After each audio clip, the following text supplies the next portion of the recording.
నమస్తే, welcome to our channel. నేను మీ సిరి. జనసేన అధినేత పవన్ కళ్యాణ్ గారు అయితే కొన్ని సంచలన వ్యాఖ్యలు చేశారు మన ఏపీ సీఎం జగన్మోహన్ రెడ్డి గారి పైన. ఇప్పుడు జగన్మోహన్ రెడ్డి గారు బెయిల్కి జైలుకి మధ్య ఊగిసలాడుతున్నారు అని చెప్పేసి తను కామెంట్స్ చేయడం అయితే జరిగింది. అయితే ఈ అంశాన్ని మనకు వివరించడానికి మనతో పాటు ఉన్నారు ప్రముఖ రాజకీయ విశ్లేషకులు రాజా సప్పసాని గారు. నమస్కారం సార్. సార్, ఇప్పుడు చూస్తుంటే పవన్ కళ్యాణ్ గారు అయితే కొన్ని వ్యాఖ్యలు అయితే చేశారు ఏపీ సీఎం జగన్మోహన్ రెడ్డి గారి పైన. ఎందుకంటే 10 ఏళ్లుగా బెయిల్ మీద ఉన్న ఏకైక వ్యక్తి తినేమో, నాకు తెలిసినంత వరకు, ఇంకా మరి ఉండొచ్చు తెలియదు. అయితే బెయిల్ మీద ముఖ్యమంత్రి అయింది కూడా మన జగన్మోహన్ రెడ్డి గారే. కాకపోతే ఇప్పుడు ఏంటంటే తన బెయిల్ క్యాన్సిల్ అయ్యే అవకాశం ఉందా, అయితే తను మరి జైలుకి వెళ్తారా? సో ఇప్పుడు పవన్ కళ్యాణ్ గారు కూడా అదే అన్నారు. మరి దీని మీద మీ విశ్లేషణ ఏంటి సార్? ఇక్కడ వాస్తవ పరిస్థితి ఏంటి అంటే, జగన్మోహన్ రెడ్డి గారి మీద నమోదైన కేసుల తీవ్రత, ఇంటెన్సిటీ, గ్రావిటీ ఆఫ్ కరప్షన్, అంటే ఛార్జ్ షీట్లో సిబిఐ మెన్షన్ చేసిన అంకెల ప్రాతిపదికగానే నేను చెప్తున్నా. అది 2004 నాటికి రాజశేఖర రెడ్డి గారు ముఖ్యమంత్రి కాబోయే నాటికి జగన్మోహన్ రెడ్డి గారికైనా రాజశేఖర రెడ్డి గారి కుటుంబానికైనా ఉన్న ఆస్తిపాస్తులు, వాళ్ళకున్న వ్యాపారాలు, వాళ్ళకున్న పరిశ్రమలు, అంటే వాళ్ళ ఎన్నికల అఫిడవిట్లో వాళ్ళు మెన్షన్ చేస్తారు కదా వాళ్ళకి ఏం ఆస్తిపాస్తులు ఉన్నాయి అనేది. 5 సంవత్సరాల 3 నెలలు రాజశేఖర రెడ్డి గారు ఈ రాష్ట్రానికి ముఖ్యమంత్రిగా పనిచేసిన కాలం, ఆ 5 సంవత్సరాల 3 నెలల కాలంలోనే 2004 నాటికి లేని ఎన్ని ఆస్తులు జగన్మోహన్ రెడ్డి గారికి సమకూరినాయి. ఈ సమకూరిన మాటున జరిగిన అసలు సిసలు, అంటే అన్ని ఆస్తులు ఎట్లా వచ్చినాయి, అన్ని ఫండ్స్ ఎక్కడి నుంచి వచ్చినాయి, అన్ని పరిశ్రమలు ఎట్లా నెలకొల్పారు, అన్ని మీడియా సంస్థలు, అన్ని ఎస్టేట్లు, అన్ని ప్యాలెస్లు ఎక్కడి నుంచి సమకూరినాయి, ఇవన్నీ సిబిఐ నిగ్గు తేల్చింది. ఆ నిగ్గు తేల్చి ఏం చెప్పింది? ప్రతిదీ డాక్యుమెంట్ ఎవిడెన్స్ ఉంది. అంటే ముఖ్యమంత్రిగా రాజశేఖర రెడ్డి గారు సో అండ్ సో కార్పొరేట్ సంస్థకి అధికారికంగా ఒక లబ్ధి చేకూర్చడం, ఆ జీవో విడుదలై ఉండటం, ఆ జీవో విడుదల అయ్యి ఆ కార్పొరేట్ సంస్థకు లబ్ధి చేకూరిన వెంటనే జగన్మోహన్ రెడ్డి గారికి సంబంధించిన సంస్థల్లోకి ఆ కార్పొరేట్ సంస్థ నుంచి పెట్టుబడులు రావటం, అంటే తన అధికారాన్ని రాజశేఖర రెడ్డి గారు తనకు కొడుకుకి ఆర్థిక ప్రయోజనాలు చేకూర్చుకోవడం కోసం ఉపయోగించారనేది సిబిఐ ఆధార సహితంగా నిగ్గు తేల్చింది. క్విడ్ ప్రోకో, నేను నీకు ఇది చేస్తా, నువ్వు నాకు ఇది చెయ్యి, నా అధికారాన్ని ఉపయోగపెట్టి నా రాష్ట్ర ప్రభుత్వ వనరుల నుంచి నాకున్న అధికారం ద్వారా నీకు ఈ మేలు చేస్తా, నువ్వు నా కొడుకు ఇవి చెయ్యి, ఇది ఎస్టాబ్లిష్ చేయగలిగింది సిబిఐ. పక్కా డాక్యుమెంటల్ ప్రూఫ్స్ తోటి ఎస్టాబ్లిష్ చేయగలిగింది. సాఫీగా కేసులు విచారణ జరుగున్నట్టయితే, కేసులు ట్రయలు సక్రమంగా జగన్మోహన్ రెడ్డి గారు సహకరించున్నట్టయితే ఎప్పుడో ఆయన మీద నేర నిరూపణ జరిగుండేది.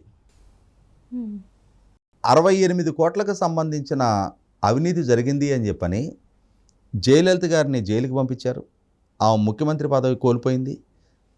ఎన్నికల్లో పోటీ చేయకుండా అనర్హురాలుగా ప్రకటింపబడింది. అదే విధమైన ఆరోపణలతోటి లాలూ ప్రసాద్ యాదవ్ గారు సుదీర్ఘకాలం జైల్లో ఉండొచ్చారు. జగన్మోహన్ రెడ్డి గారికి మినహాయింపు ఎందుకు? ఆయన పొందగలిగారు. ఎలా అంటారు? ఆయనకి వ్యవస్థలు సహకరించినాయి. విచారణ నుంచి, వ్యక్తిగత హాజరు నుంచి మినహాయింపు పొందగలిగారు. ఆయన హాజరు నుంచి మినహాయింపు పొందడమే కాదు, దశాబ్ద కాలంగా ఛార్జ్ షీట్లు ఫైల్ అయ్యి ఉన్న కేసు ట్రయల్ స్టేజ్కి కూడా ఇప్పటిదాకా రాలా. గౌరవ సుప్రీంకోర్టు ఎన్వి రమణ గారు చీఫ్ జస్టిస్గా బాధ్యతలు చేపట్టిన తర్వాత దేశవ్యాప్తంగా ఉన్న ప్రజాప్రతినిధుల మీద కేసులకు సంబంధించి సత్వర విచారణ జరగాలి, ఒక ఫిక్స్డ్ టైం బౌండ్లోగా 1 సంవత్సర కాలంలోగా దేశవ్యాప్తంగా ఉన్న ప్రజాప్రతినిధుల మీద ఉన్న కేసులు మొత్తం విచారణ జరగాలి, దీనికోసం అవసరమైతే స్పెషల్ బెంచెస్ కాన్స్టిట్యూట్ చేయండి అని చెప్పని ఆయా రాష్ట్ర ప్రభుత్వాన్ని, ఆయా రాష్ట్ర హైకోర్టుని ఆదేశించినా కూడా సంవత్సరాలు గడిచిపోయినాయి. కానీ ఇప్పటి వరకు ఆ ప్రస్తావన లేదు, ఆ ప్రత్యేక కోర్టులు ఏర్పాటు కాలేదు, ఆ సత్వర విచారణ జరగటం లేదు. 3500 సార్లు కేసుల విచారణ నుంచి జగన్మోహన్ రెడ్డి గారు వాయిదాలు తీసుకున్నారు. అంటే ఆయన ఏమైనా దైవాంశ సంభూతుడా? ఇవాళ మీ మీద నా మీద ఒక కేసు ఉంటే సహజంగా జరిగే ప్రాసెస్ ఏంటి?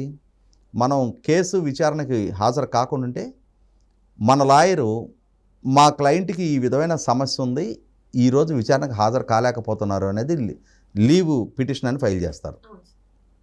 ఇంకొక డేటుకు కూడా హాజరు కాలేకుండా ఉంటే అప్పుడు కేసు ఇంకొక రోజు పోస్ట్ చేస్తారు. ఆ రోజుకు కూడా హాజరు కాలేకుండా ఉన్న సరైన జెన్యూన్ కన్సర్ను జెన్యూన్ రీజను ఉండుంటే లాయర్ గారు దాన్ని తెలియజేస్తారు.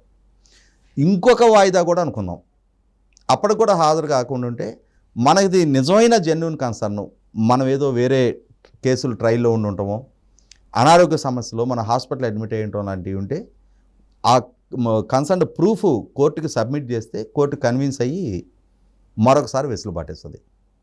ఆ తర్వాత కూడా విచారణకు హాజరు కాకుండా ఉంటే మనకు వారెంట్ ఇష్యూ చేస్తారు, అరెస్ట్ వారెంట్ ఇష్యూ చేస్తారు, వారెంట్ ఇష్యూ చేస్తారు, నువ్వు మూసుకొని రా కోర్టుకి అని. దానికి కూడా రెస్పాండ్ అవ్వకుండా ఉంటే నాన్ బెయిలబుల్ వారెంట్ ఇస్తారు. దానికి కూడా రెస్పాండ్ కాకుండా ఉంటే ఆ కన్సర్న్డ్ పోలీసులకి అతనికి ఎన్బిడబ్ల్యూ ఇచ్చినా మీరు ఎందుకు ప్రొడ్యూస్ చేయలేదు అని చెప్పిన వాళ్ళకి మెమో ఇస్తారు.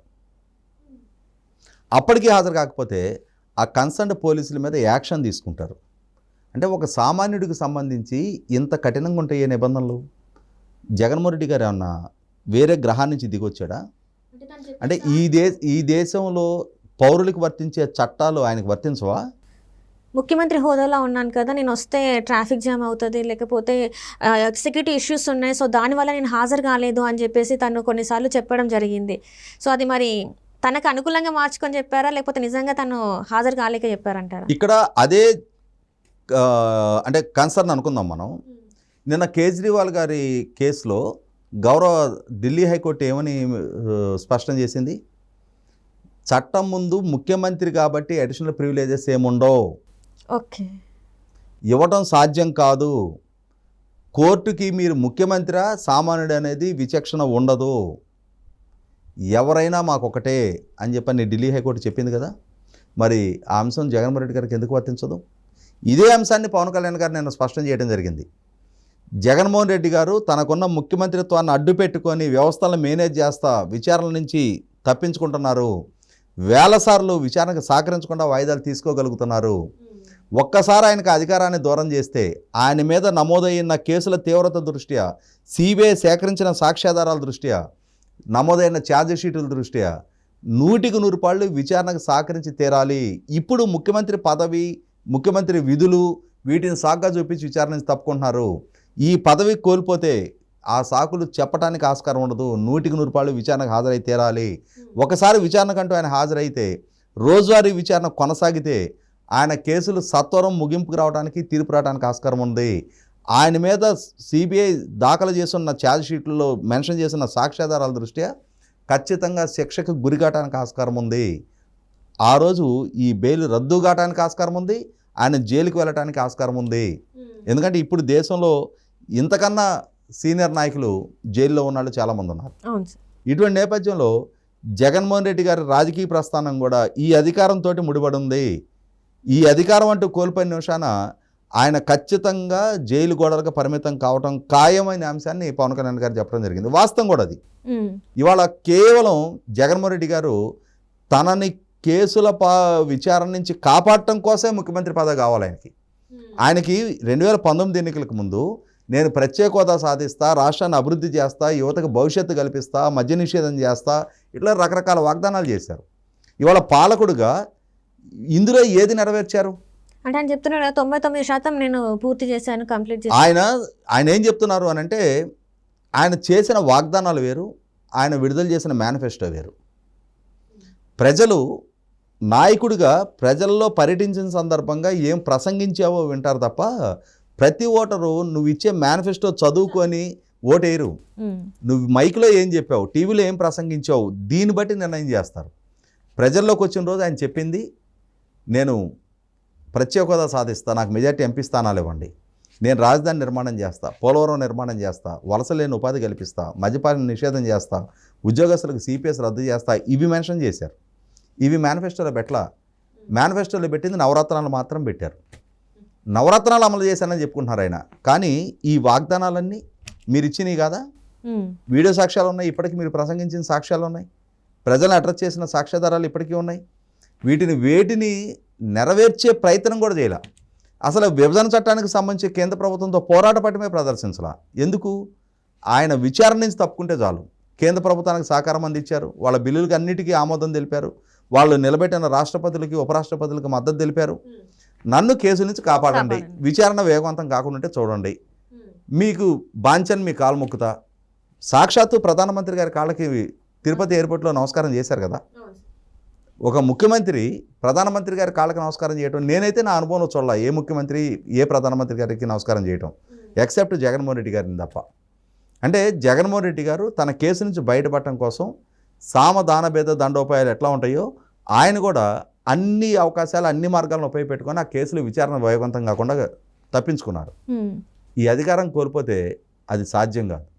ఖచ్చితంగా కేసులో విచారణ వేగవంతం అవుద్ది, ఆయన కేసులో శిక్షా పట్టం ఖాయం, ఆ బెయిల్ రద్దు కావటం ఖాయం, పవన్ కళ్యాణ్ గారు మెన్షన్ చేసిన ఆ జైలు కూడా ఖాయం. ఒకసారి జైల్లో 2 సంవత్సరాల కన్నా ఎక్కువ శిక్ష కనుక ఖరారైతే ఆయన దశాబ్ద కాలం పాటు ఎన్నికలలో పోటీ చేయడానికి కూడా డిస్క్వాలిఫై అయిపోతారు. మరి ఇప్పుడు బెయిల్ క్యాన్సిల్ అయ్యే అవకాశం ఉందంటారా సార్? 100కి 100 పాళ్ళు ఇప్పటికిప్పుడు కాదు, ముఖ్యమంత్రి పదవి దిగిపోవాలి, అన్నీ సాధ్యపడతాయి. అందుకే ఆయన ఏ 6-100 సరే బై హుక్ ఆర్ కుక్ ఈ ముఖ్యమంత్రి పదవి కాపాడుకోవాలని ప్రయత్నం చేస్తున్నారు. రాష్ట్రం కోసం, వాళ్ళ శ్రేణుల కోసం, వాళ్ళ పార్టీ కోసం కాదు, ఆయన కాపాడుకోవటం కోసం, ఆయన మీద కేసులు విచారణ జరగకుండా ఉండటం కోసం, 5 కోట్ల ఆంధ్రప్రదేశ్ ప్రజల భవిష్యత్తు సర్వనాశనం అయిపోయినా పర్వాలా, ఆయన పరిపాలనా దక్షత లేమి కారణంగా, ఆయన అసమర్థత కారణంగా యువత సర్వనాశనం అయిపోయినా పర్వాలా, ఆయన కేసు నుంచి కాపాడబడితే చాలు. ఆయన ఏకైక లక్ష్యం అదే, మొత్తం స్వలాభం కోసమే. 100కి 100 పాళ్ళు. అంటే రాష్ట్రం గురించి కానీ ప్రజల గురించి కానీ వాళ్ళకి ఏదైనా చెయ్యాలని కానీ కాదు, జస్ట్ ఆయన బయటకి అంటే బయట నుంచి లోపలికి వెళ్ళకుండా ఉంటే చాలు, జైల్లోకి వెళ్ళకుండా, కేవలం అదొకటే ఆయనకి ఏకైక లక్ష్యం. సో ఇప్పుడు మరి ప్రజలు పడుతున్న కష్టాలు, కనీస మౌలిక వసతులు లేవు కదా మరి ప్రజలకి, మరి వాళ్ళ పరిస్థితి ఏమంటారు? ప్రజలు ఆలోచించుకోవాలి. జగన్మోహన్ రెడ్డి గారిని ఎంపిక చేసుకున్న పర్యవసానం 5 ఏళ్ళు పాలకుడిగా ఆయన పరిపాలన చూసిన తర్వాత ఆయన పాలనా దక్షత ఏంటనేది ఒక స్పష్టత వచ్చింది, ఆయన ఎంతవరకు అభివృద్ధి చేయగలుగుతారనేది ఒక స్పష్టత వచ్చింది, ఎంతవరకు అద్భుత భవిష్యత్తు ఇవ్వగలుగుతారనేది ఒక స్పష్టత వచ్చింది. ఆయన ఎన్నికలకు ముందు ఏం వాగ్దానాలు చేశారో, ఇవాళ కరెంటు బిల్లులు తగ్గిస్తానని చెప్పిన జగన్మోహన్ రెడ్డి గారు 8 సార్లు కరెంటు బిల్లు ఎందుకు పెంచారు, ఇవన్నీ అనుభవిస్తుంది ప్రజలు కదా. ఇప్పుడు పన్ను కూడా పెంచారు కదా, ఇంటి పన్ను. అదే చెప్తున్నా, ఇవాళ నిర్ణయం తీసుకోవాల్సింది ప్రజలు, పునరాలోచించుకోవాల్సింది ప్రజలు. 2019లో ఏ ప్రజలైతే జగన్మోహన్ రెడ్డి గారిని ఎంపిక చేసుకున్నారో ఇవాళ అదే ప్రజలు క్రాస్ రోడ్లో నిలబడి ఉన్నారు. జగన్మోహన్ రెడ్డి గారిని ఎంపిక చేసుకోవటమా, ఇంటికి పంపటమా అనేది.